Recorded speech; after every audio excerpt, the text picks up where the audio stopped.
नमस्कार दोस्तों, मैं मोहन कौशिक आपका हार्दिक स्वागत करता हूं एग्जाम विद अरिहंत के चैनल पर, जहां पर आज से आपकी क्लासेस स्टार्ट होने वाली है इंग्लिश की। स्पेशली सभी एग्जाम को फोकस करते हुए, ये ध्यान रखते हुए कि जनरल इंग्लिश किस किस एग्जाम में आती है और उस इंग्लिश के क्या क्या रोल हैं, कितना इंपॉर्टेंट पार्ट है, उन सभी से रिलेटेड यहां पर अब आपको सारी जानकारी मिलनी स्टार्ट हो जाएगी। जैसे कि आप सभी जानते हैं, अलग अलग तरीके के बहुत सारे एग्जाम आते जाते हैं और आ भी रहे हैं, जैसे कि नोटिफिकेशन से पता चलता है। तो जितने भी दोस्त हमारे किसी भी एग्जाम की तैयारी कर रहे हैं, तो वो एक बात को लेके हमेशा पजल रहते हैं कि क्या पढ़ना है, कितना पढ़ना है, किस किस चीज को फोकस करना है, किसको छोड़ना है, किस चीज को सबसे ज्यादा समय देना है। तो इस परिस्थिति के अंदर वो हमेशा बीच में अटक कर रह जाते हैं और एक टाइम आता है कि बहुत सारी किताबें लेके बैठे होते हैं और कौन सी पढ़नी है, किसको फोकस करके लेके क्वेश्चन निकालने हैं, ये एक मेजर पार्ट है, उसको छोड़ देता है। अब ऐसी परिस्थिति में टेंशन नहीं लेना है, आप हमारे साथ जुड़ सकते हैं। जुड़ने के बाद आपको ज्यादा कुछ नहीं करना है, आपको बस हमारे साथ कनेक्टेड रहना है। सारी तैयारी आपकी यहीं पर बैठकर आराम से सेम इसी चैनल पर होती जाएगी। जैसा कि आप सभी जानते हैं, एग्जाम विद अरिहंत में हम बेसिकली फोकस करने वाले हैं हर वो कंपटीशन एग्जाम जिसमें बच्चे को आफ्टर 12th एग्जाम देने हैं और किसी भी तरीके से कोई भी गवर्नमेंट जॉब या अंडर ग्रेजुएट प्रोग्राम के साथ जुड़ना है। तो चलिए बिना समय को वेस्ट करते हुए सबसे पहले हम बात करते हैं कि ग्रामर का सिलेबस क्या होने वाला है।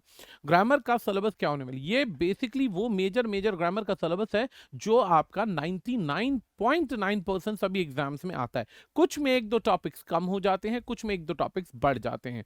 तो जब बात होती है ग्रामर के सिलेबस की, तो ग्रामर के सिलेबस के अंदर ये तो पूरा पार्ट ऑफ अ स्पीच बन जाता है, जिसमें noun, pronoun, adjective, verb, adverb, preposition, conjunction और इंटरजेक्शन की बात होती है। इसी के बाद जब इन्हीं पार्ट ऑफ स्पीच को सेंटेंसेस में जोड़ा जाता है, तो हमारे पास टेंसेस, वॉइस, नरेशन, इन्वर्जन, आपके पास सब्जेक्ट वर्ब एग्रीमेंट और सब्जेक्ट वर्ब एग्रीमेंट के बाद आर्टिकल्स और सिंथेसिस ऑफ सेंटेंस मिलता है।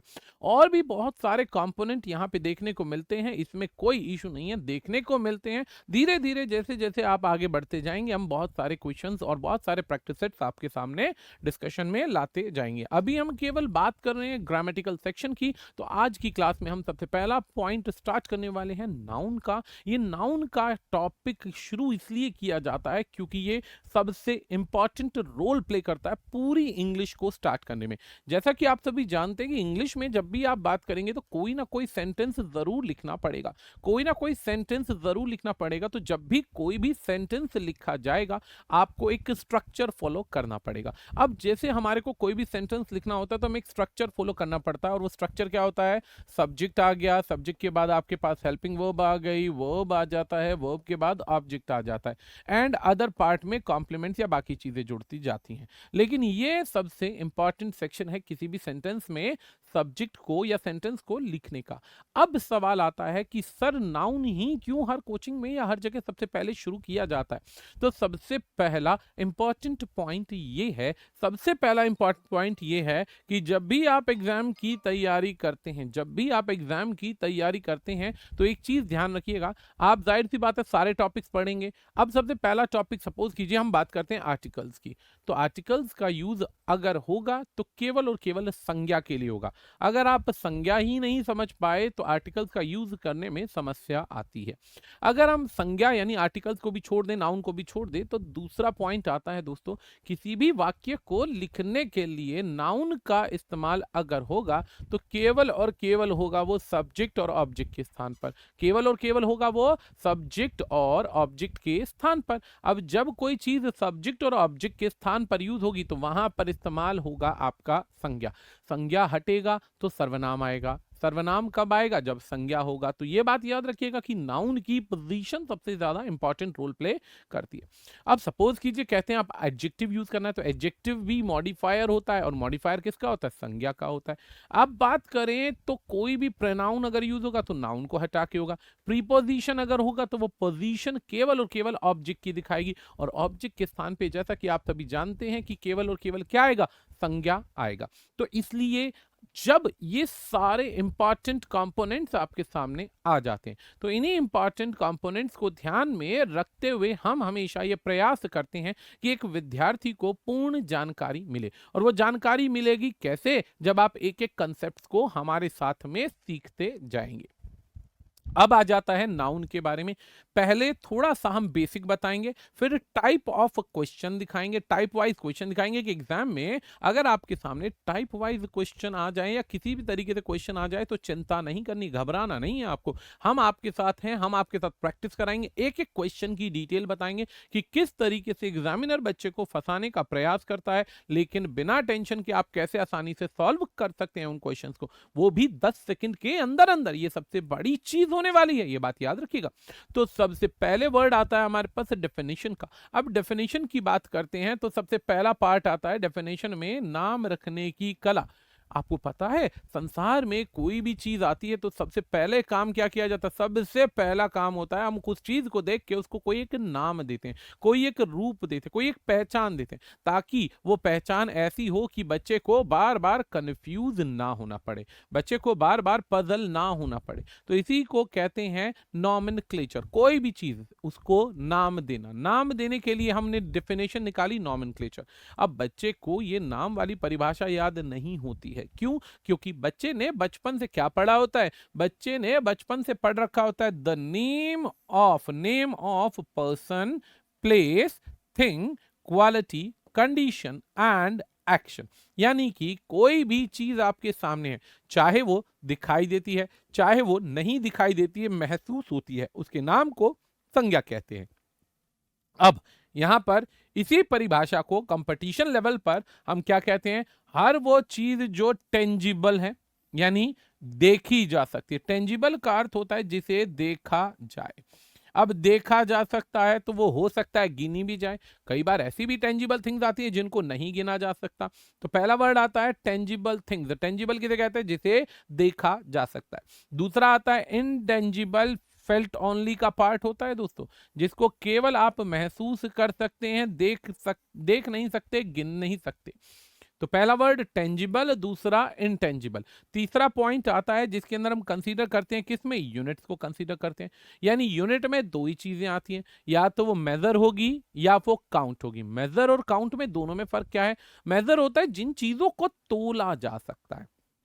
बहुत सारी चीजें ऐसी होती हैं जिन्हें हम तोल सकते हैं, गिन नहीं सकते, नाप सकते हैं, गिन नहीं सकते, और बहुत सारी चीजें जिन्हें गिन सकते हैं हम आसानी के साथ में। तो अब आ जाती है यूनिट में दो चार एग्जांपल्स की बात करते हैं। तो जैसे सबसे पहले वर्ड आता है बुक। बुक है, इसकी संख्या हो सकती है, नंबर हो सकता है, गिन सकते हैं। बॉय गिन सकते हैं, देख सकते हैं। ब्यूटी गिनी नहीं जा सकती, महसूस होती है। ये एक फेल्ट ओनली का पार्ट है। अब इसमें एक कंसेप्ट याद रखना, एक बहुत छोटा सा मोमेंट, एक पोजीशन को याद रखना कि कोई भी चीज जो दिखाई नहीं देती है वो अनकाउंटेबल होती है, वो हमेशा सिंगुलर होगी, वो कभी भी प्लूरल नहीं होगी। ये सबसे इंपॉर्टेंट कंपोनेंट बनता है। अब जैसे ऑनेस्टी की बात होती है तो ऑनेस्ट एक एडजेक्टिव है, एडजेक्टिव से बना ऑनेस्टी। ऑनेस्टी क्या है? एक एब्स्ट्रैक्ट नाउन है, एक भाववाचक संज्ञा है। ऐसे ही वर्ड आता है गोल्ड। गोल्ड को देख सकते हैं, गिन नहीं सकते, क्योंकि गोल्ड तोल कर आता है। ऐसे ही वाटर, वाटर जो है ये भी क्या है? दिखाई देता है लेकिन गिन नहीं सकते हैं।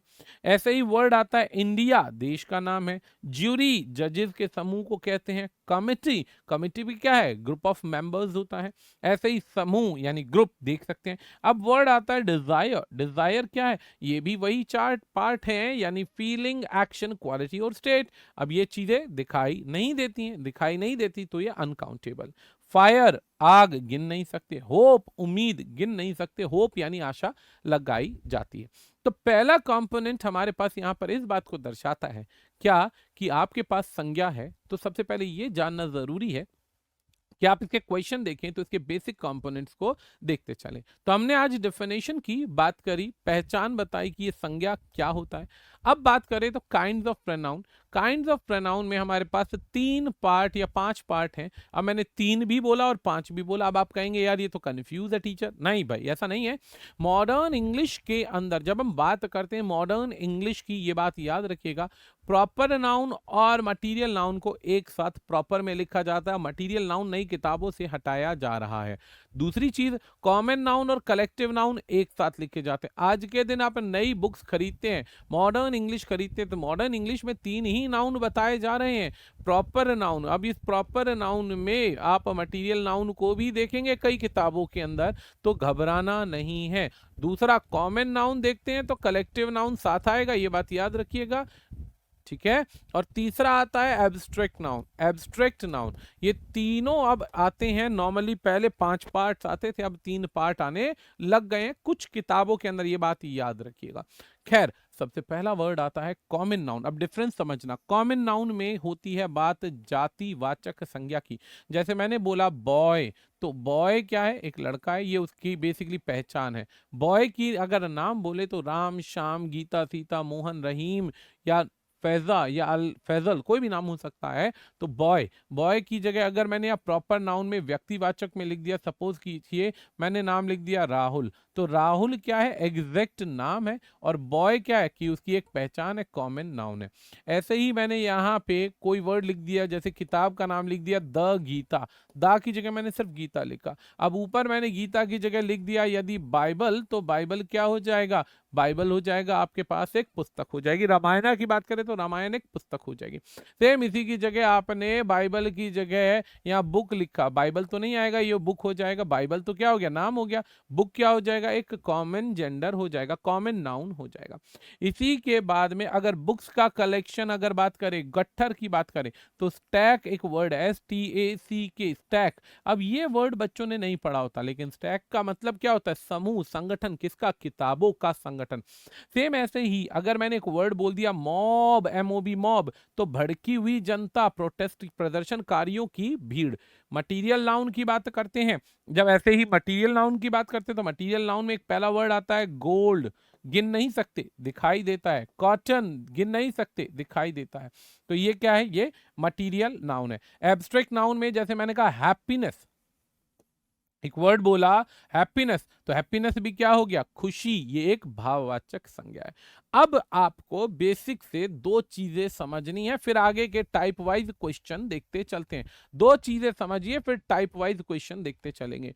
2 चीजें, पहली क्या है, इसी में एक वर्ड आ जाएगा काउंटेबल संख्या, जो चीज काउंट की जा सकती है, जो चीजें दिखाई देती हैं, जैसे पर्सन आप काउंट कर सकते हैं, यानी कोई भी लिविंग काउंट कर सकते हैं, प्लेस काउंट कर सकते हैं, लिविंग में एनिमल, बर्ड सभी आ जाएंगे, ये बात ध्यान रखिए। मैंने यहाँ पे सब लिख दिया, एनिमल लिख दिया, बर्ड लिख दिया, आप इनको गिन सकते हैं। इसके अलावा नॉन लिविंग थिंग्स जिनकी एग्जैक्ट इमेज है, नॉन लिविंग हर वो चीज जिसकी एक एग्जैक्ट इमेज है। अगर मैं आपसे बोलूं टेबल, तो टेबल आपके दिमाग में एग्जैक्ट इमेज आ जाएगी, पेन एग्जैक्ट इमेज आ जाएगी, तो वो काउंटेबल है। अनकाउंटेबल नाउन की बात करते हैं तो जो चीज दिखाई दे पर गिनी ना जा सके, जैसे सैंड हो गया, कॉटन हो गया, तो ये क्या दिखाई देती हैं, गिनी नहीं जा सकती। ऐसे ही हमारे पास अनकाउंटेबल में दूसरा वर्ड आता है FAQS, फीलिंग, एक्शन, क्वालिटी और स्टेट, यानी ये 2 कॉन्सेप्ट पे हमारा पूरा का पूरा नाउन चलता है। तो चलिए अब आगे बढ़ते हैं टाइप वाइज क्वेश्चन की तरफ। सबसे पहला टाइप वाइज क्वेश्चन क्या है, एग्जामिनर बच्चे को अनकाउंटेबल थिंग्स को काउंटेबल की तरह प्रेजेंट करेगा। अनकाउंटेबल थिंग्स को, अनकाउंटेबल संज्ञा को काउंटेबल नाउन की तरह प्रदर्शित करेगा, दिखाने की कोशिश करेगा, जो कि पॉसिबल नहीं है। अब जो चीजें दिखाई नहीं देती है, एक पॉइंट याद रखना, यदि हमारे पास कोई अनकाउंटेबल नाउन है तो उसको प्लूरल नहीं बनाया जा सकता SCIS लगा करके। दूसरा पॉइंट ये है कि मैनी, फ्यू, ऑल जैसे शब्दों का, मैनी, फ्यू, ऑल जैसे शब्द जो किसी भी चीज को काउंटेबल बनाते हैं, उन शब्दों का इस्तेमाल कभी भी अनकाउंटेबल नाउन के साथ में नहीं होता है, अनकाउंटेबल नाउन के साथ में नहीं होता है। अब ये 2 कंसेप्ट आप समझ जाएंगे तो मेजरली आप टाइप नंबर 1 समझ जाएंगे। अब जैसे मैंने एक वर्ड बोला बच्चा, यहां पर एक वर्ड बोला सीनरी। अब सीनरी क्या है, सीनरी एक एब्स्ट्रैक्ट नाउन है, एग्जैक्ट इमेज नहीं है कोई सीनरी का, तो इसको कई जगहों पर सीनरीज करके लिखा जाता है, कई जगहों पर सीनरीज करके लिखा जाता है, जो कि गलत है। सीनरीज जैसा कोई वर्ड होता नहीं है। अब ऐसे ही मैंने एक वर्ड बोला स्टेशनरी, अब स्टेशनरी, किताब, कॉपी की दुकान, पेंसिल की दुकान, तो इसका प्लूरल नहीं बनेगा, ये सही है, नो प्लूरल इज रिक्वायर्ड। ऐसे ही बच्चा क्रॉकरी वर्ड पढ़ा होगा, कप प्लेट की कैटेगरी को क्रॉकरी कहा जाता है, तो क्रॉकरी का नो प्लूरल, क्योंकि ये कैटेगरी है। सेम ऐसे ही आपने कई जगह एक वर्ड पढ़ा होगा कटलरी, एक वर्ड पढ़ा होगा कटलरी, कटलरी का भी नो प्लूरल। ऐसे ही एक वर्ड आपने देखा होगा फर्नीचर, अब फर्नीचर टेबल चेयर के समूह को बोला जाता है। जब भी आप बात करते हैं टेबल, चेयर, कबर्ड, ये सब क्या है, अलमीरा, ये सब आपके क्या है, फर्नीचर है, फर्नीचर का प्लूरल नहीं बनता। तो ये जो है कैटेगरी वाइज एग्जामिनर बच्चे को जानकर अनकाउंटेबल थिंग्स को काउंटेबल बना के दिखाने का प्रयास करेगा, जो कि बिल्कुल गलत है, निरर्थक है, जिसका कोई इस्तेमाल नहीं है। अब ऐसे ही एक क्वेश्चन आया था एक एग्जाम के अंदर, और ये क्वेश्चन हमने सीपीओ के क्वेश्चन को लिया है। हालांकि ये सेम क्वेश्चन सीजीएल में भी आया हुआ है, इसमें थोड़ी सी वर्डिंग चेंज थी। अब क्वेश्चन क्या है, क्वेश्चन देखते हैं पहले, आपको आंसर अपने आप ही समझ में आ जाएगा, आंसर समझ में आ जाएगा। पहला क्वेश्चन है आपके पास में, ऑल द फर्नीचर्स लिखा हुआ है, देखिए यहां पर ऑल द फर्नीचर, अब सब्जेक्ट यहां पे है ऑल द फर्नीचर, जबकि एक प्लूरल बन ही नहीं सकता। तो यहां पे प्लूरल नहीं बन सकता है, एक बात हो गई, जब प्लूरल नहीं बन सकता है तो एस का यूज नहीं होगा, ये क्वेश्चन यहीं पे ही गलत हो गया। All the furniture have been sent to the new house located in the village, located in a village, कहता है सारा का सारा फर्नीचर भेज दिया गया गांव में, जो कि गांव में नया प्लेस है, गांव में भेज दिया गया। अब इधर एक बात समझने लायक है, क्या समझने योग्य है, कि जब हम बात कर रहे हैं फर्नीचर की, तो फर्नीचर अनकाउंटेबल है, आप चेयर काउंट कर सकते हैं, टेबल काउंट कर सकते हैं, बट फर्नीचर काउंट नहीं कर सकते। अब अगर मुझे इसे प्लूरल दिखाना है, फिर भी अगर मुझे इसे फिर भी प्लूरल दिखाना है, तो मैं कैसे दिखा सकता हूं बच्चा, जब भी आपके सामने कभी कोई अनकाउंटेबल नाउन आ जाएगा, आपने क्या करना है, यहाँ पे एक बहुत छोटा सा कंपोनेंट लगाना है, क्या लगाना है, पीसेज ऑफ। अगर एक है तो आप पीस ऑफ लगा सकते हैं, ज्यादा है तो पीसेज ऑफ फर्नीचर कर दीजिए, पीसेज ऑफ फर्नीचर कर दीजिए। तो अब जब ऐसा लिखते हैं तो ऑफ के बाद ये फर्नीचर आपका ऑब्जेक्ट बन जाएगा, और इसी फर्नीचर के पीसेज ये हमारा सब्जेक्ट बन जाएगा, और पीसेज है प्लूरल है, तो यहाँ पे ये हैव बीन सही होगा, हैव बीन सही होगा। याद रखना, जो भी चीज अनकाउंटेबल आएगी आपके सामने, उसको प्लूरल बनाने के लिए आप यूज करेंगे पीस या पीसेस ऑफ, काइंड या काइंड्स ऑफ, सॉर्ट या सॉर्ट्स ऑफ, टाइप या टाइप्स ऑफ। ऐसे ही आइटम की जगह आइटम्स ऑफ लिखा जा सकता है। तो पहला कंसेप्ट ये है जिसके अंदर याद रखना, क्या याद रखना है, सबसे इंपॉर्टेंट बात, कि आपको सफिक्सेस या ऑब्जेक्ट से पहले, अनकाउंटेबल से पहले ऐसे फ्रेजेस का यूज करना अनिवार्य है। ठीक है, बढ़ते हैं अगले क्वेश्चन की तरफ।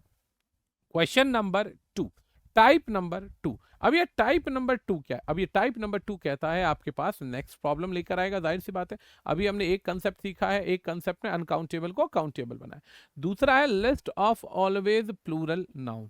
ऑलवेज प्लूरल का मतलब क्या होता है, कुछ संज्ञा ऐसी होती हैं जिन्हें कभी सिंगुलर नहीं बनाया जा सकता। अब जैसे मैंने आपके सामने चश्मा पहना हुआ है, तो चश्मा दोनों आंखों के लिए बना हुआ है। अब दोनों आंखों के लिए बनाए, यानी वो चीज बनी ही पेयर के लिए है, आप उसको सिंगुलर नहीं बना सकते। जब कोई चीज बनती ही पेयर के लिए जिसे सिंगुलर नहीं बनाया जा सकता, वहां पर आप उसको हमेशा प्लूरल दिखाएंगे, कभी सिंगुलर नहीं दिखा सकते, कोई तरीका ही नहीं है सिंगुलर दिखाने का। अब कौन कौन से वर्ड्स हैं देखते हैं एक बार। अब जैसे हमने बोला बाइनोकुलर्स, बाइनोकुलर्स कहते हैं दोस्तों दूरबीन को। अब दूरबीन जो बनती है वो दोनों आंखों के लिए बनती है। ऐसे ही स्पेक्टिकल्स बोला हमने, चश्मा, ये भी दोनों आंखों के लिए बनता है। सिजर, कैंची, ऐसे ही पिनर्स या पिंसर्स, ट्राउजर्स, पैंट, दोनों पैरों के लिए बनती है। क्लोथ, सिले हुए कपड़ों को क्लोथ्स कहा जाता है।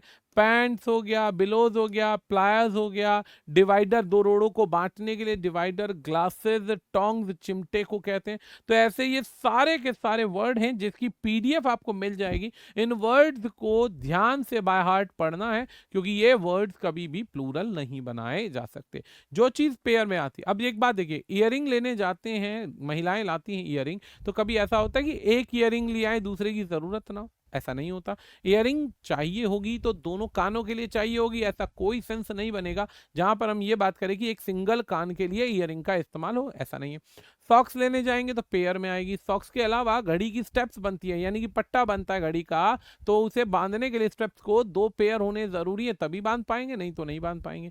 ऐसे में जब भी कोई चीज पेयर में आएगी तो याद रखना वो सदैव प्लूरल होगी। जैसे एक वर्ड है बिलोंगिंग्स, रिश्तेदार, डिवाइडर्स हो गए, ड्यूज हो गया, मूवेबल्स हो गया, आउटस्कर्ट्स हो गया, सराउंडिंग्स हो गया, ये सारे वर्ड सदैव प्लूरल रहेंगे, इन्हें कभी भी सिंगुलर नहीं बनाया जा सकता। अब मैंने इसको टाइप नंबर 2 क्यों बोला है? टाइप नंबर 2 इसलिए बोला है क्योंकि एग्जामिनर बच्चे को पजल करने के लिए क्या करेगा, प्लूरल को सिंगुलर बनाने का प्रयास करेगा, प्लूरल को सिंगुलर बनाने का प्रयास करेगा। अब दो ही तरीके हैं सिंगुलर बनाने के। पहला तरीका क्या है कि वो जानकर एस या ईएस हटा देगा। ऑलवेज प्लूरल वाले केस से एग्जामिनर क्या करेगा, पहला पॉइंट तो ये करेगा, ऑलवेज प्लूरल वाले केस के अंदर एग्जामिनर क्या करता है, सबसे पहले एस या ईएस को हटा देगा और हटा के डाउट देगा, हटाकर डाउट देगा, हटाकर डाउट देगा। ये भाई एक बात ध्यान दीजिएगा, हटाकर प्रॉब्लम क्रिएट करेगा। Always he will try to show you always plural case in singular pattern, always singular case in singular pattern, उसको सिंगुलर बनाकर देने की कोशिश करेगा। दूसरा क्या होगा, ऑलवेज प्लूरल वर्ड जहां पर सपोज करो सब्जेक्ट की तरह आ रहे हैं, किसी भी सेंटेंस में ऑलवेज प्लूरल केस की बात हो रही है और वो सब्जेक्ट की तरह यूज हो रहे हैं, सब्जेक्ट के स्थान पे यूज हो रहे हैं, तो आगे आने वाली हेल्पिंग वर्ब के साथ छेड़खानी करके वो वहां पे ऑलवेज प्लूरल की जगह सिंगुलर वर्ब का यूज कर देगा। सिंगुलर जैसे इज कर दिया, वॉज कर दिया, डज कर दिया या हैज कर दिया, या वर्ब के साथ हैज की जगह एस या ईएस लगा दिया। अगर एग्जामिनर इन दो केसेस में कोई गड़बड़ करता है तो आप समझ जाइए कि प्रॉब्लम कहां पर होने वाली है। अब क्वेश्चन पढ़ते हैं इन दो कंसेप्ट पे, टाइप नंबर 2 को समझते हैं। टाइप नंबर 2 कहता है द सिजर्स।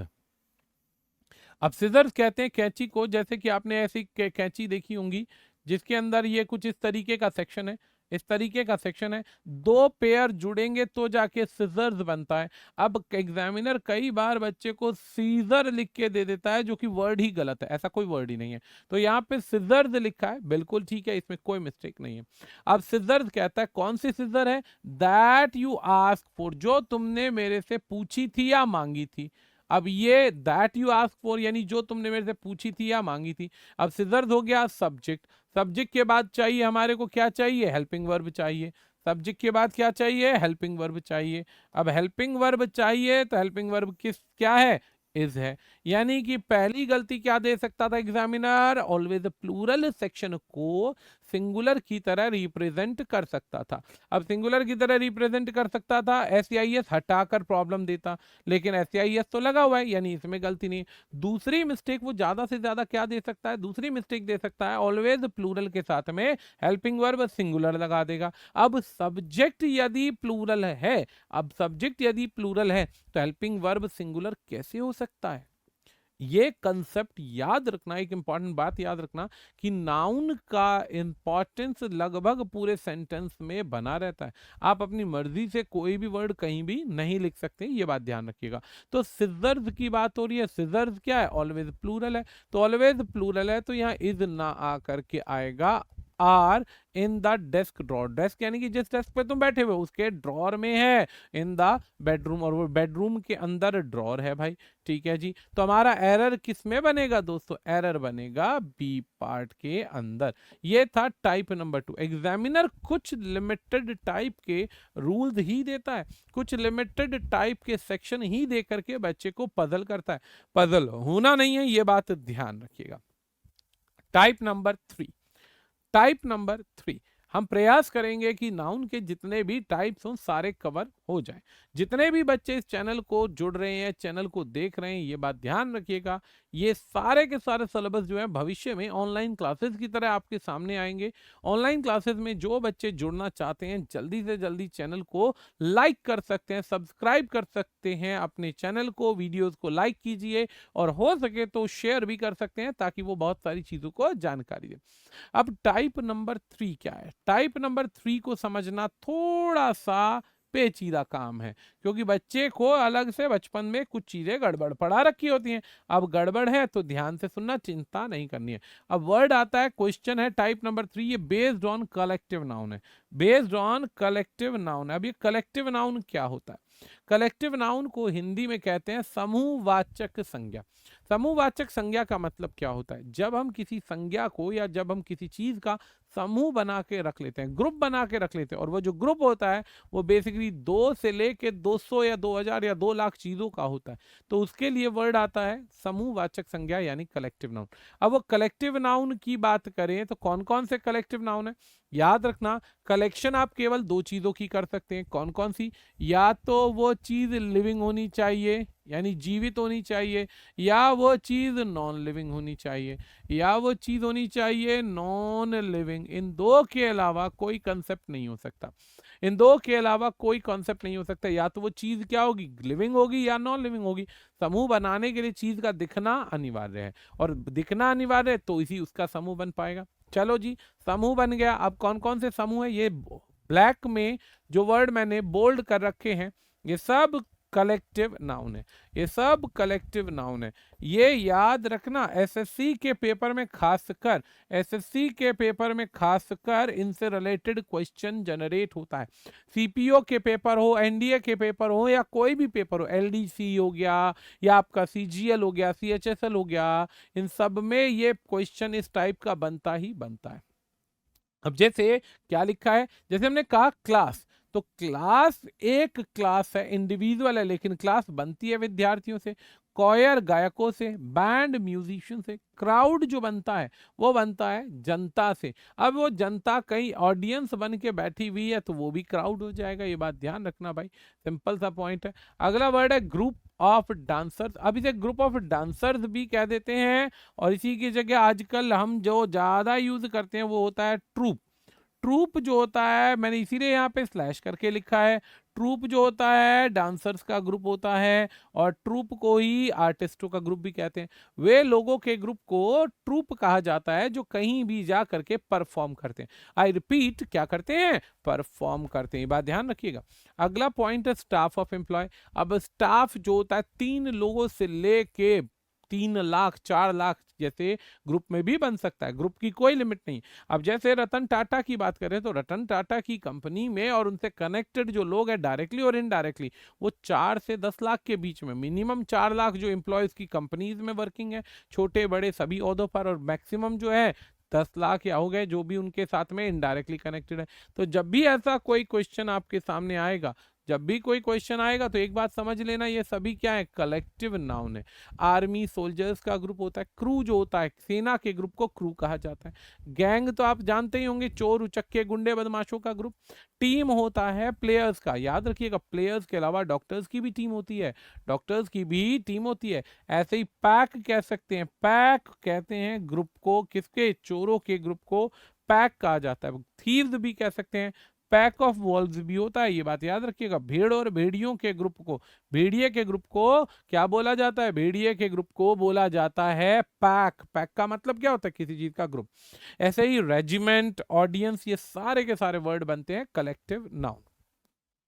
आगे बढ़ते हैं। अब type of question number 3, type of question number 3, examiner क्या करेगा? बच्चे को यहाँ पे पजल करने की कोशिश करेगा। अब कलेक्टिव नाउन जो होता है ये बच्चा दोनों एंगल से काम करता है, ये दोनों एंगल से काम करता है।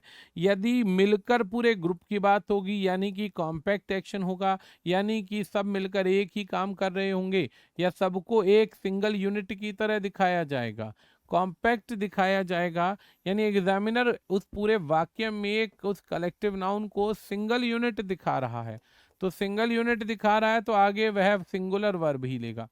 आगे क्या लेगा? सिंगुलर वर्ब लेगा, ये बात याद रखना। अगर यहां पर नॉन कॉम्पैक्ट एक्शन की बात आ जाए, non compact action, non compact action यानी कि काम को बंटता हुआ दिखा रहे हैं, काम को बंटता हुआ दिखा रहे हैं, डिवीजन दिखा रहे हैं किसी भी बात का, यानी कार्य क्या हो रहा है? बट रहा है। यदि कार्य बट रहा है तो वो हमेशा प्लूरल कंसीडर होगा, वो क्या होगा? प्लूरल कंसीडर होगा। एक छोटा सा उदाहरण बोलते हैं। मैंने कहा 9th क्लास बहुत अच्छी है, मैंने कहा 9th क्लास बहुत मेहनती है, इंटेलिजेंट, तो मैंने क्या बोला? मैंने कहा ninth class is very intelligent, मैंने बोला ninth class is very intelligent, चलो जी ठीक है। लेकिन आगे मैंने बोला students of ninth class are divided into teams, यानी कि पूरी की पूरी क्लास दो टीम्स में बट गई। अब वो दो टीम्स में कौन कौन सी टीम बटी है या कौन कौन से लोग बटे हैं, ये बताने के लिए आपने यूज किया, क्या यूज किया आपने, ये बताने के लिए यूज किया सिंपल सा क्या, कलेक्टिव नाउन का प्लूरल सेक्शन। ठीक है, अब क्वेश्चन देखते हैं ताकि आप समझ पाए, क्वेश्चन देखते हैं ताकि आप समझ पाए। ठीक है, कहते हैं it is a well known fact, यानी एक ऐसा फैक्ट है जो सभी जानते हैं। It is a well known fact, fact के बाद आया that well known fact that. अब कहता है अपर मिडिल क्लास, कहता है कि पूरी जो बड़ी अपर मिडिल क्लास है, मिडिल क्लास से अपर मिडिल क्लास जिसे हम रईस वर्ग कहते हैं, रिच वर्ग कहते हैं, रिच पीपल का ग्रुप। ठीक है जी, अपर मिडिल क्लास। अब यहाँ बात हो रही है दोस्तों क्लास की, तो ये क्लास यहाँ पे क्या बन गया, कलेक्टिव नाउन बन गया। अब यहाँ पे एग्जामिनर एक ही गलती देगा, या तो कलेक्टिव नाउन अगर प्लूरल है तो सिंगुलर दिखाएगा और सिंगुलर है तो प्लूरल दिखाएगा। अब चलो जी बात करते हैं, रिच क्लास की बात हो रही है, upper middle class have no soft corner, have no soft corner. अब ये वर्ड पढ़िए, एक तरफ हम उनको सिंगल यूनिट दिखा रहे हैं और आगे कहते हैं हैव नो सॉफ्ट कॉर्नर, उनके दिल में दया नहीं है, सॉफ्ट कॉर्नर नहीं है। किसके लिए, गरीबों के लिए और पीड़ितों के लिए, पीड़ितों के लिए। अब वो गरीब और पीड़ित कौन है, who are the real victim of social system, जो सच्चाई में सोशल सिस्टम का रियल विक्टिम है, सोशल सिस्टम का रियल विक्टिम है। यानी असलियत में आवश्यकता जो है, पीड़ा जो है वो किसको है, पीड़ा जो है सोशल सिस्टम से है, किसको, गरीबों को, उत्पीड़ितों को। लेकिन यहाँ पे अमीरों के दिल में कोई जगह नहीं है। अब यहाँ पे आपने देखा कि इस एक्शन में काम डिवाइडेड नहीं हुआ, यहाँ पे पूरे के पूरे ग्रुप को हमने सिंगुलर और इंडिविजुअल मैनर में दर्शाया। अब सिंगुलर या इंडिविजुअल मैनर में जब हमने दर्शाया तो यहाँ पे याद रखना जो ये हैव लगा रखा है इसकी जगह आ जाएगा यहाँ पे हैज, इसकी जगह आ जाएगा हैज। अब जैसे मैंने एक छोटा सा उदाहरण बोला कि भाई टीम जो है मैदान में एंट्री कर रही है, तो हम क्या बोलेंगे, the team is entering, the team is taking its position, the team is preparing for the coming match. तो जब हम पूरी टीम को सिंगल यूनिट की तरह दर्शाते हैं, सिंगल यूनिट की तरह दर्शाते हैं, तो वो यूनिट जो होती है सिंगल, वो सदैव बन जाती है, क्या बनेगी, कलेक्टिव नाउन। और सिंगल यूनिट बनती है तो सिंगुलर वर्ब का प्रयोग होगा, ये बात याद रखिए। और कार्य यदि बट रहा है तो वो प्लूरल होगा, इस कंसेप्ट को फोकस करना है। ये था हमारे पास टाइप नंबर 3। अब आ जाता है टाइप नंबर 4। ये टाइप नंबर 4 है, ये यूनिट बेस्ड क्वेश्चन है। पांचवा टाइप, पांच ही टाइप होते हैं केवल, और पांचवा टाइप होता है यूज ऑफ अपोस्ट्रोफे और यूज ऑफ अपोस्ट्रोफे। तो चलिए हमारे पास सबसे आसान टाइप की बात करते हैं, जो टाइप है टाइप नंबर 4 है। टाइप नंबर 4 क्या कहता है भाई, देखते हैं। तो टाइप नंबर 4 कहता है he has given me 50 rupees note to buy this toy, उसने मुझे 50 रुपए का एक नोट दिया ताकि मैं इधर उस टॉय को खरीद सकूं, टॉय को खरीद सकूं। अब ये नंबर एंड यूनिट क्या है, क्वांटिटी क्या है दोस्तों, इसको ऐसे समझना, जब भी किसी नाउन की बात की जाती है तो नाउन से पहले जो भी चीजें आती हैं, नाउन से पहले जो भी चीजें आती हैं वो दिखने में संज्ञा होती है, लेकिन काम वो विशेषण का करती हैं, एडजेक्टिव का करती हैं। और एडजेक्टिव का करती हैं तो ऐसे में अगर प्लूरल बनाना है, ऐसे में प्लूरल बनाना है तो याद रखना सदैव प्लूरल सेकंड नाउन का बनेगा। प्लूरल बनेगा तो केवल और केवल बाद वाली संज्ञा का बनेगा, सेकंड नाउन का बनेगा, और किसी का प्लूरल नहीं बनेगा, और किसी का प्लूरल नहीं बनेगा, ये बात याद रखिएगा। प्लूरल अगर बनेगा तो केवल और केवल सेकंड वाली संज्ञा का बनेगा। एग्जाम्पल यदि दें तो मैंने कहा भाई बाजार से जा करके एक कॉटन शर्ट लिया आओ जरा, एक कॉटन शर्ट लिया आओ जरा।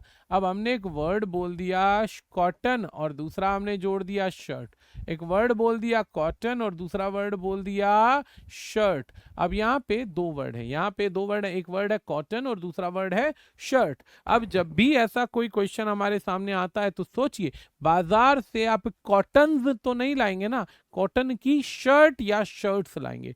तो जब भी आपके सामने ऐसा कोई क्वेश्चन आए तो समझ जाना, प्लूरल बनेगा तो केवल सेकंड वाले का बनेगा। अगर आवश्यकता है तो, अगर आवश्यकता है तो प्लूरल सेकंड का बनेगा।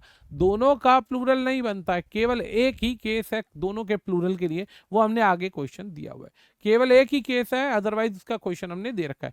तो पहला पॉइंट आप समझ गए होंगे, क्या समझे, कि जब भी दो नाउन आएंगे तो दोनों में से प्लूरल सेकंड का बनेगा। जैसे मैंने एक वर्ड बोला लेदर पर्स, मैंने एक वर्ड बोला लेदर पर्स यानी चमड़े का बैग। अब मैंने वर्ड बोला चमड़े का बैग, अब चमड़े का एक बैग भी हो सकता है, चमड़े के 150 बैग्स भी हो सकते हैं, 200 बैग्स भी हो सकते हैं। तो बैग की संख्या बढ़ेगी, चमड़े की संख्या नहीं बढ़ेगी, चमड़े की मात्रा बढ़ेगी उसको बनाने के लिए। तो ऐसे में जब भी आपके सामने कोई क्वेश्चन आता है तो प्लूरल सेकंड का बनेगा, ये बात याद रखिएगा। अब बढ़ते हैं क्वेश्चन की तरफ। क्वेश्चन क्या कहता है, क्वेश्चन कहता है ही हैज गिवन मी, उसने गिवन यानी दिया, ही हैज गिवन मी, उसने मुझे दिया। क्या दिया है, उसने मुझे दिया है एक 50 रुपए का नोट। He has given me a यानी एक, एक क्या दिया, एक नोट दिया। उस नोट की क्वालिटी क्या थी, कितने का नोट था, वो 50 रुपए का नोट था। अब यहाँ पे ये नोट तो हो गया संज्ञा, और इन्होंने देखो विशेषण का प्लूरल बना रखा है। अब इससे पहले जो वर्ड आया ये एडजेक्टिव बन गया, और इन्होंने क्या किया, एडजेक्टिव का प्लूरल बना दिया।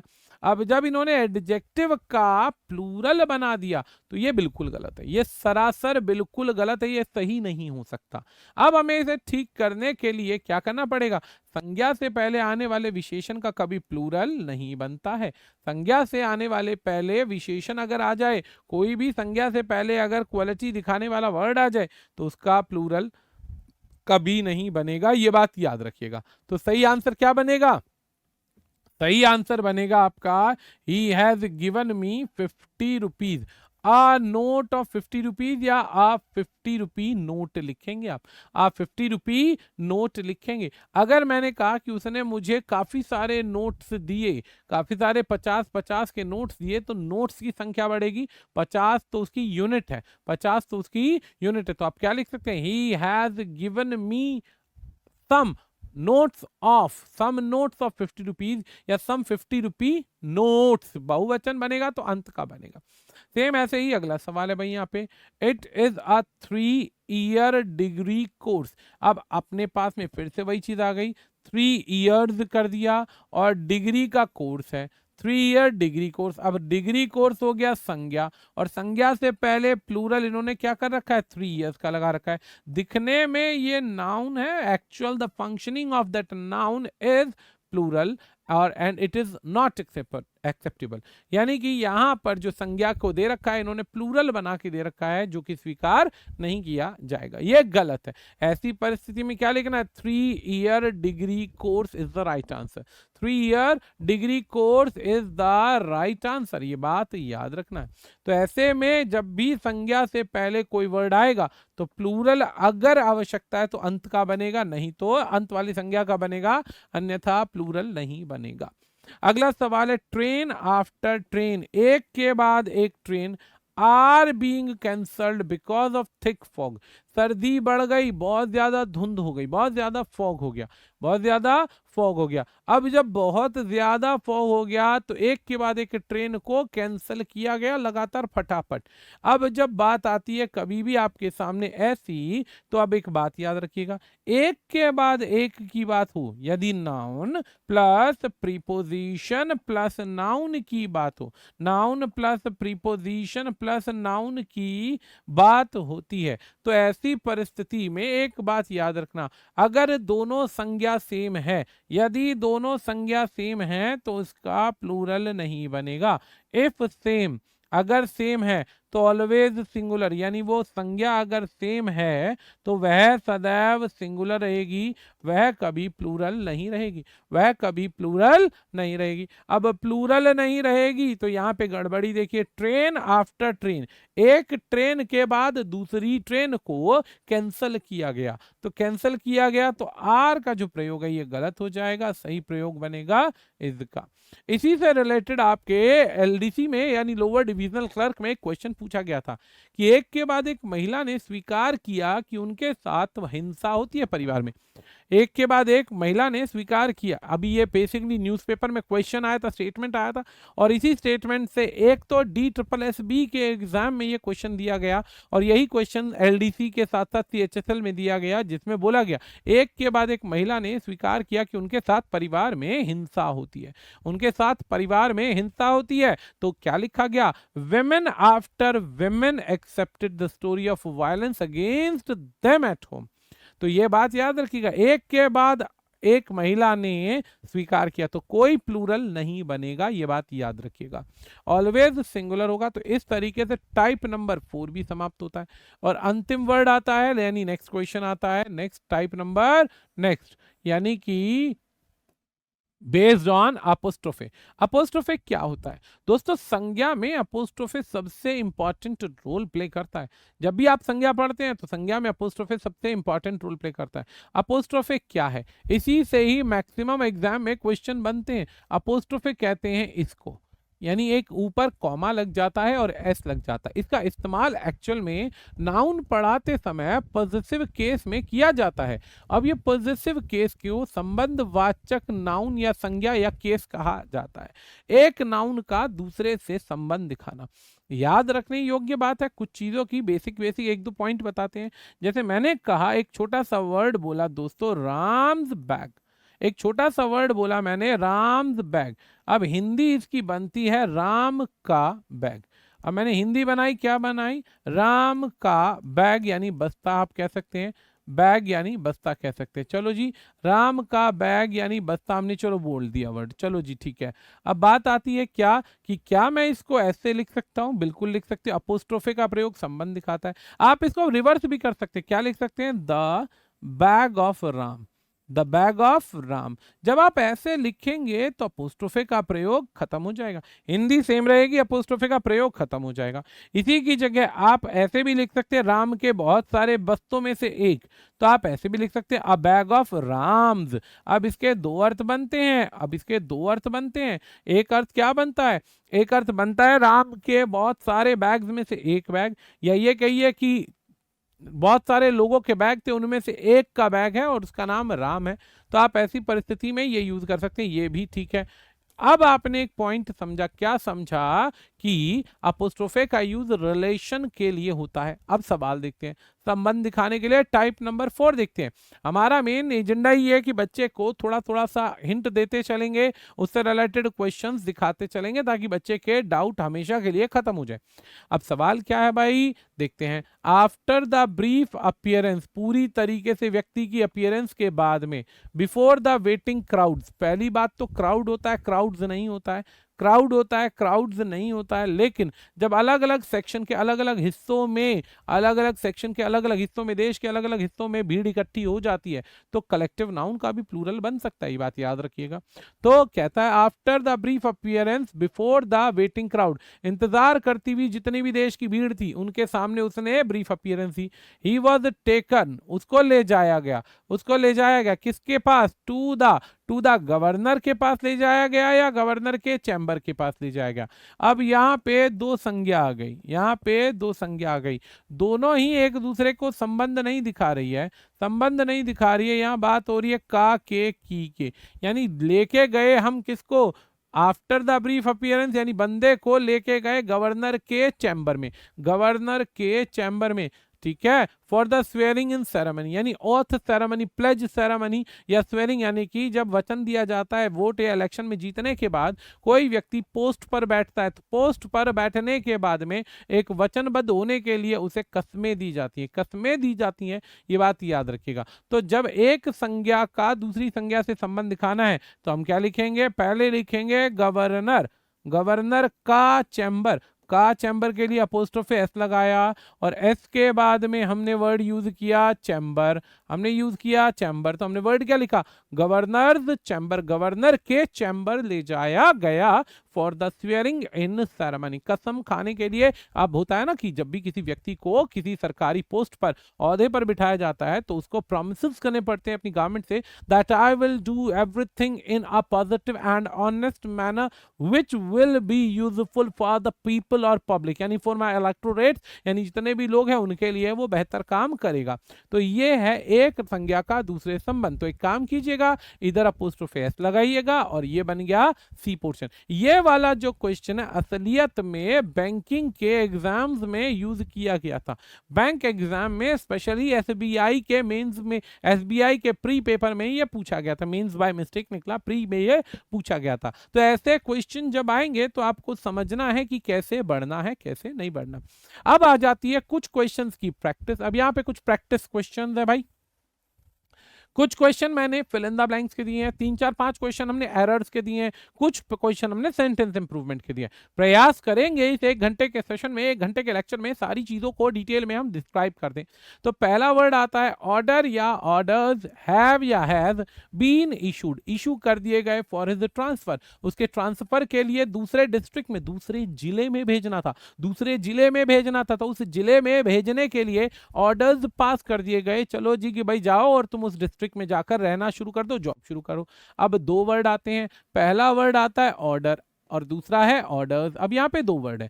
सबसे पहला कंसेप्ट क्या समझना है, सबसे पहला कंसेप्ट ये समझना है कि जब भी आपके सामने कोई भी एक शब्द ऐसा आता है जिसमें एग्जामिनर आपके सामने एक वर्ड सिंगुलर और एक प्लूरल लिख लेता है, तो हर बार सिंगुलर और प्लूरल का सेम अर्थ नहीं बनता है, सेम अर्थ नहीं बनता है। हर बार सिंगुलर और प्लूरल का अलग अलग अर्थ भी बन सकता है। जैसे बच्चा मैंने एक वर्ड बोला आयरन, आयरन कहते हैं लोहा, आयरन कहते हैं ठोस लोहा, लेकिन दोस्तों अगर मैंने आयरन कर दिया तो आयरन कहते हैं फेटर्स को, फेटर्स कहते हैं चेन या हथकड़ी, चेन या हथकड़ी, पशुओं को बांधने के लिए चेन। अब जब हमने बात करी फेटर्स की, तो फेटर्स क्या हो गया, चेन या हथकड़ी, और आयरन क्या हो गया, लोहा। दोनों में डिफरेंस है, याद है ना। तो ऐसे ही ऑर्डर कहते हैं सीक्वेंस को, क्रम को, असेंडिंग ऑर्डर, डिसेंडिंग ऑर्डर। और ऑर्डर्स कहते हैं किसको, किसी के लिए आदेश देना, कोर्ट के आदेश को ऑर्डर्स कहा जाता है, अपने अफसरों के आदेश को संज्ञा में ऑर्डर्स कहा जाता है। तो 2 अलग अलग चीजें हैं, सही उत्तर आ जाएगा। अब यहाँ पे जैसे ही पढ़ा आपने तो ऑर्डर्स हैव बीन इशूड, आदेश पास हो गए हैं, आदेश पास हो गए हैं उसके ट्रांसफर के लिए। अगला सेंटेंस देखते हैं भाई। अगला सेंटेंस आता है हमारे पास ऑल द, अगला सेंटेंस आता है हमारे पास all the dash, all the dash में यंग मैन आ गया, यूथ आ गया, ऑल द डैश के बाद यंग मैन आ गया, यूथ आ गया। अब इसमें क्या आएगा देखते हैं। All the young man of the college assembled in the girls common room, यानी कि जितने भी यंग मैन थे, यूथ थे, इकट्ठे हो गए किसमें, गर्ल्स कॉमन रूम के अंदर। चलो जी ठीक है। अब यहां पर एक बात समझ लीजिए, ऑल का अर्थ होता है बहुवचन, ऑल का अर्थ होता है बहुवचन, आप सभी जानते हैं, एक से ज्यादा। और आगे एक वर्ड है यहाँ पे मैन, मैन है यहाँ पे सिंगुलर, मैन है यहाँ पे सिंगुलर, तो यहाँ पे ये मैन नहीं आएगा, क्या आएगा, यूथ आ जाएगा, ऑल द यूथ। अब आप कहेंगे सर यूथ तो सिंगुलर दिख रहा है, नहीं भाई, यूथ के 3 अर्थ होते हैं, यूथ के 3 अर्थ होते हैं, ये बात याद रखिएगा। पहला यूथ होता है युवक, यानी एक व्यक्ति, जवान लड़का। दूसरा युवा अवस्था यानी जवानी, युवा अवस्था यानी जवानी, अब युवा अवस्था की बात हो रही है। और तीसरा होता है युवा लोग, कॉलेज का यूथ होता है तो युवा लोग। अब जब बात हो गई यूथ की तो समझ जाइएगा कि कौन से यूथ की बात कर रहा है। अंतिम में बढ़ते हैं तीसरे क्वेश्चन की तरफ। I have not gone through the letter, gone through, go through से बनता है किसी चीज को कंप्लीट करना, एक्सपीरियंस करना, तजुर्बा लेना। I have not gone through the letters, so I am not aware of it, तो मैं अवेयर नहीं हूं। कंटेंट या कंटेंट्स, अब 2 वर्ड आ गए। कंटेंट होता है सेटिस्फाइड, ये एक वर्ब है।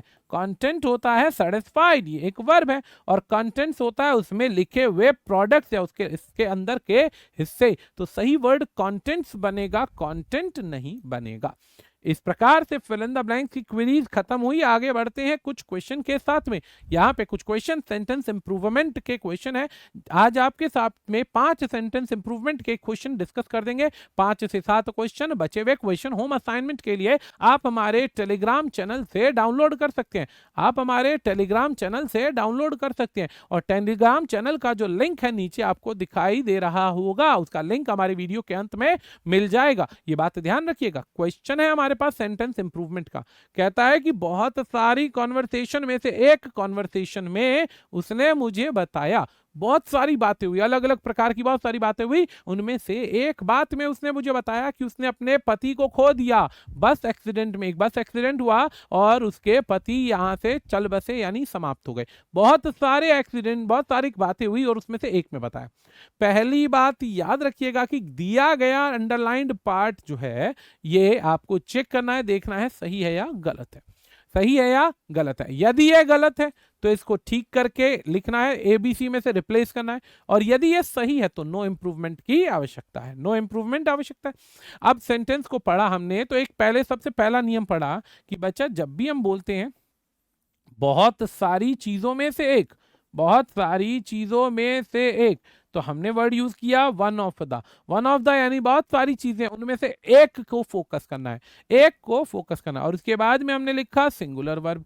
सिंगुलर वर्ब यानी बहुत सारी चीजें, जैसे मैंने कहा अलमारी में बहुत सारी कमीजें रखी हैं, उनमें से एक कमीज बहुत बुरी है, खराब है, छोटी हो चुकी है, तो बहुत सारी में से एक याद रखिएगा। तो उसके लिए सदैव इसका नियम का इस्तेमाल किया जाता है। बहुत सारे बच्चे कंपटीशन में गए, उनमें से एक बच्चा सेलेक्ट हो गया, तो हम क्या बोलेंगे, वन ऑफ द स्टूडेंट्स। अब वन ऑफ द स्टूडेंट्स, अब स्टूडेंट्स क्यों, क्योंकि बहुत सारे हैं लेकिन सेलेक्ट कितना हुआ, एक हुआ, तो वन ऑफ द के बाद प्लूरल चाहिए। चलो भाई यहां पे वन का प्रयोग तो है लेकिन आगे सिंगुलर संज्ञा का प्रयोग है, संज्ञा प्लूरल नहीं है। तो पहली गड़बड़ी तो ये है कि भाई सवाल गलत है, सवाल गलत है, यानी इसमें इंप्रूवमेंट की आवश्यकता है, यानी डी ऑप्शन तो हमारा आंसर किसी भी परिस्थिति में नहीं हो सकता, किसी भी परिस्थिति में नहीं हो सकता। अब बचते हैं बाकी के 3 ऑप्शन। बच्चा ये होता है आवर्स, एक पॉइंट याद रखिएगा, क्योंकि सब में कॉन्वर्सेशंस है, कॉन्वर्सेशन तीनों में है, तो इसकी तो गलती है ही नहीं। अब गलती क्या है, आवर्स। बच्चा आवर, माय, योर, हिज, हर, इनके साथ में कभी भी अपोस्ट्रोफे एस का प्रयोग नहीं होता है, क्योंकि आवर क्या है, एक एडजेक्टिव है, और एडजेक्टिव भी कौन सा, संबंध दर्शाने वाला पॉजेसिव एडजेक्टिव। इसीलिए आवर, योर, हिज, हर, इनके साथ कभी ऑब्जेक्ट या अपोस्ट्रोफे नहीं आता है, यानी ये ऑप्शन गलत है। बचते हैं दूसरा, आवर्स की बात करते हैं। बच्चा ये आवर्स जो है, जैसे कहीं लिखा आ जाए आपके सामने, mine, ours, yours, theirs, hers, ऐसे जो शब्द हैं दोस्तों ये सारे के सारे पॉजेसिव प्रोनाउन है, पॉजेसिव प्रोनाउन है, और प्रोनाउन के साथ में कभी संज्ञा का प्रयोग नहीं होता है, पॉजेसिव प्रोनाउन के साथ में कभी संज्ञा नहीं आती है। अब यहाँ पे पॉजेसिव प्रोनाउन तो है लेकिन आगे संज्ञा दे रखी, तो ये भी गलत हो गया। इसीलिए हमारे पास में सही उत्तर आ गया, सही उत्तर आ गया, in one of our first conversations, sessions यानी बहुत सारी कॉन्वर्सेशन में थे एक। अगले क्वेश्चन की बात करते हैं, क्वेश्चन नंबर 2। ये भी हमारे पास किसका दिया हुआ है, क्वेश्चन नंबर 2 भी जो है ये टाइप नंबर लास्ट जो था हमारे पास में यूज बताया था, टाइप नंबर 4 या 5 था, जिसके अंदर हमने बताया था अपोस्ट्रोफे का यूज। अब ये उसी से संबंधित पेपर में सवाल आया था। अब ये हमारे टीचिंग एग्जाम का सवाल था। टीचिंग एग्जाम जानते हैं ना, एनवीएस, केवीएस हो गया, ऐसे एग्जाम के अंदर ये क्वेश्चन आते हैं। अब ऐसे क्वेश्चन में आते हैं तो इनको ध्यान देना है। कहता है कि एक्सपर्ट मैसन, एक्सपर्ट मैसन, मैसन कहते हैं मकान बनाने वाला मिस्त्री, expert mason reported to the owner, owner को जाके बताया ऑफ द होटल, होटल का ओनर था भाई क्या, that there was no question, कह रहा है कोई क्वेश्चन ही नहीं है, कोई सवाल ही पैदा नहीं होता कि दीवार गिर जाए, no question of walls falling down, no question of walls falling down. अब इस सवाल को समझने के लिए एक बहुत छोटा सा नोट बना लीजिएगा। नोट बना के एक छोटी सी बात को लिखना है। क्या लिखना है कि नॉन लिविंग के साथ अपोस्ट्रोफे का प्रयोग नहीं होता है। नॉन लिविंग के साथ में अपोस्ट्रोफे का प्रयोग नहीं होता है, यानी कि no apostrophe, there is no need to put apostrophe after non living things, just remove it, otherwise you will never get the right answer. तो आपके पास में आंसर आ जाएगा नो अपोस्ट्रोफे। अपोस्ट्रोफे नहीं आएगा। अब देखिए यहाँ पे अपोस्ट्रोफे का दिया गया यूज, यानी ये गलत है। इधर ऑप्शन में देखते हैं तो इधर अपोस्ट्रोफे है, यानी ये ऑप्शन गलत हो गया। इधर अपोस्ट्रोफे है, यानी ये भी ऑप्शन गलत हो गया। दिया गया वाक्य गलत है तो ये भी गलत। सही उत्तर आपके सामने आ जाएगा। पेपर में कभी भी ऐसे सवाल आते हैं, आपको 10 सेकंड से कम के समय में भी ऐसे क्वेश्चन को यूं उड़ा देंगे कि पता भी नहीं चलेगा। अगर जुड़ते हैं हमारे साथ तो सारी डिटेल मिलेगी और डिटेल एनालिसिस मिलेगा आपको। ये टॉपिक हमने सिर्फ एक इंट्रोडक्शन की फॉर्म में दिया है। वैसे नाउन को पढ़ने के लिए कम से कम 10 घंटे का टॉपिक चाहिए होता है। 10 से 7 से 8-9 घंटे तो मिनिमम चाहिए। अब 8 घंटे का टॉपिक अगर 1 घंटे पढ़ेंगे तो टाइप वाइज हम बता रहे हैं, लेकिन याद रखना इससे संबंधित डिटेल्स जाननी है तो जुड़िए, कनेक्ट हुई, ताकि आपको ऐसे बहुत सारे क्वेश्चन सीखने को मिले। आज की क्लास का अंतिम प्रश्न है ये। इसके बाद के क्वेश्चन आपको टेलीग्राम पर होमवर्क मिलेंगे। 5 क्वेश्चन हमने और जोड़े हैं, इसके 5 क्वेश्चन और है। इसको आप टेलीग्राम पे देखिएगा, इनको घर पर पढ़िएगा, प्रयास कीजिएगा सवाल बनाने का। सवाल क्या है? A majority of women teachers are persuading the principal to consider their demands, यानी महिला टीचरों का जो समूह है, महिला टीचरों का जो समूह है वो प्रिंसिपल की तरफ बढ़ रहा है और उन पर दबाव बना रहा है कि प्रिंसिपल उनकी डिमांड्स को कंसीडर करे। अब पहला पॉइंट तो ये है कि यहाँ पर गड़बड़ क्या है। विमेन लिखा हुआ है और मेजॉरिटी की बात हो रही है, यानी कि इधर तो कोई गड़बड़ है ही नहीं। सिर्फ एक बात है कि भाई विमेन्स होता ही नहीं। पहले तो ये ऑप्शन ही काट दो, ये दिखते ही गलत हो जाएगा। WOMANS से स्पेलिंग का मिस्टेक है। नाउन एंड नंबर में पढ़ाया जाता है, सही स्पेलिंग क्या बनेगा? खैर ये गलत हो गया। अब बचते हैं 2 सवाल, अब बचते हैं 2 पॉइंट। 2 पॉइंट को देखते हैं क्या है। अब विमेन ऑफ, यानी विमेन यहाँ पे दोनों प्लूरल है, यानी कि आएगा तो इन दोनों में से एक। अब या फिर ये सही है। अब एक पॉइंट मैंने जब आपको बताया था, जब 2 नाउन एक साथ आते हैं तो प्लूरल हमेशा सेकंड केस का बनता है, लेकिन मैंने बताया था 99% केसेस में बनता है। 99% केसेस में बनता है, 1% केस छोड़ा था। फिर भी वो क्या है, ध्यान से सुनिएगा। जब भी कोई संज्ञा की शुरुआत मैन या वेमेन से होगी, जब भी किसी संज्ञा की शुरुआत मैन टीचर लिखा हो, वेमेन टीचर लिखा हो, मैन सर्वेंट लिखा हो, वेमेन सर्वेंट लिखा हो, तो याद रखना, सिर्फ इन 2 वर्ड्स को याद रखना। अगर कहीं पर ऐसा कोई वर्ड आ जाता है तो दोनों का प्लूरल बनेगा, और हम क्या लिख सकते हैं, मैन टीचर्स या मैन सर्वेंट से लिख सकते हैं, मैन सर्वेंट्स लिख सकते हैं, विमेन टीचर्स लिख सकते हैं। प्लूरल दोनों का बनेगा, ये बात याद रखिएगा।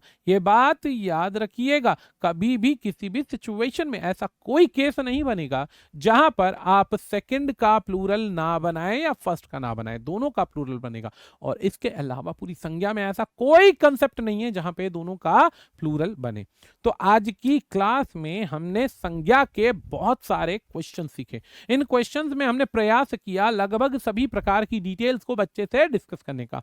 अगली क्लास जो होगी हमारी, उसमें भी हम नाउन के बाद प्रोनाउन के टाइप वाइज क्वेश्चन बताएंगे। हमारा ये एक मोटिव है जिसके अंदर बच्चे को हम बता रहे हैं कि काफी कम समय में भी आप पूरे एग्जाम की तैयारी कर सकते हैं बिना ज्यादा पेन लिए। सिर्फ आपको फोकस करना है, हमारी क्लासेस के साथ जुड़ना है, दी जाने वाली प्रैक्टिस को सॉल्व करना है। और एग्जाम विद, यानी कि आपका जो मेन चैनल है, याद है ना, सबसे पहला ही पार्ट बताया था हमने, एग्जाम विद अरिहंत को सब्सक्राइब कीजिए, लाइक कीजिए, वीडियो को शेयर कीजिए, ताकि ऐसी ढेर सारी जानकारी सभी दोस्तों को मिलती जाए। आज के लिए दोस्तों इतना ही, मिलते हैं नेक्स्ट क्लास। धन्यवाद।